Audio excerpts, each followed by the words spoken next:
Looking at this map of the Indian subcontinent, Gujarat barely registers physically.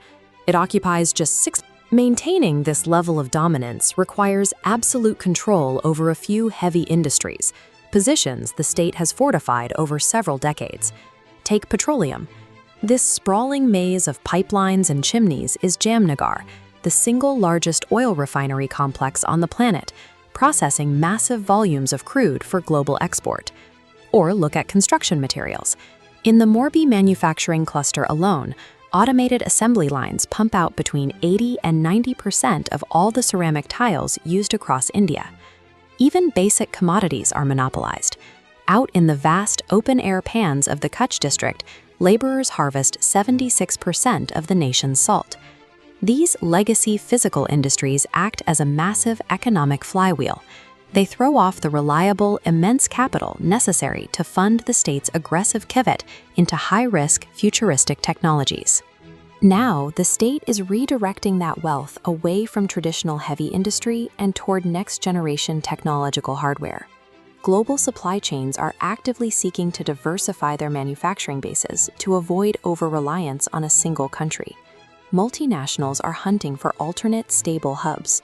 Gujarat has captured this influx by stripping away red tape. The state offers single-window clearances, aggressive land acquisition subsidies of up to 75%, and crucially, an electrical grid that actually generates a power surplus. To keep the infrastructure from buckling, planners are actively decentralizing the growth. They are spreading the industrial load far beyond Ahmedabad, building up capacity in Tier 2 cities like Rajkot, Bhuj, and Vapi. A culture of rapid infrastructure deployment and highly targeted policy has positioned the state to absorb the global exodus of manufacturing capital. We are seeing this happen in real time with advanced electronics.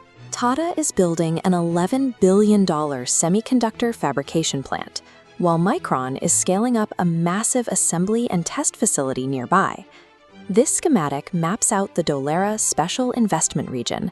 It's a greenfield smart city designed from the ground up as a dedicated semicon city to house exactly this kind of sprawling, power-hungry fabrication footprint. To finance this industrial expansion, they built Gift City. By early 2026, this international financial services center had already accumulated over $111 billion in offshore banking assets. In Vadodara, Tata and Airbus have launched a final assembly line to manufacture C-295 military aircraft.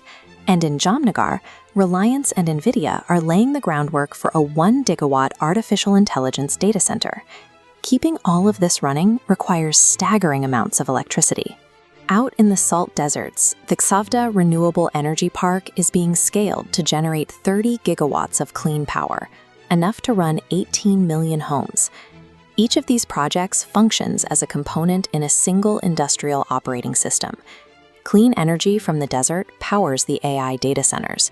Finance hubs in the city fund semiconductor fabs, and the coastal ports export the finished hardware. But this aggressive expansion has a rigid ceiling. The state's economic hypergrowth is actively colliding with its fundamental geographic and social limits. Semiconductor fabs and AI data centers require millions of liters of continuous, ultra-pure water every single day.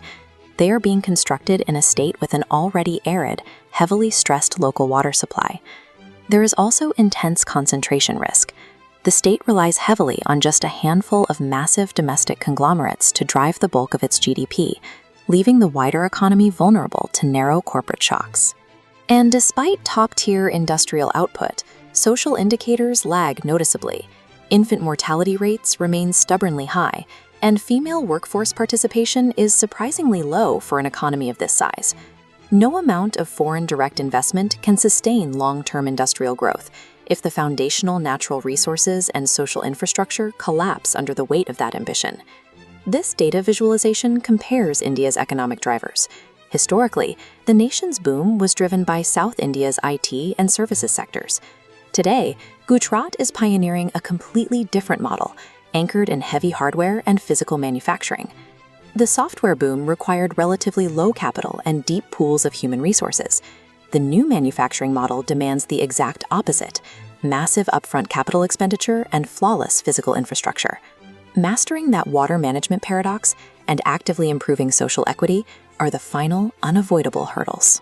Solving this resource paradox moves the state beyond local prosperity. It becomes the physical hardware engine for India's superpower ambitions in 2047.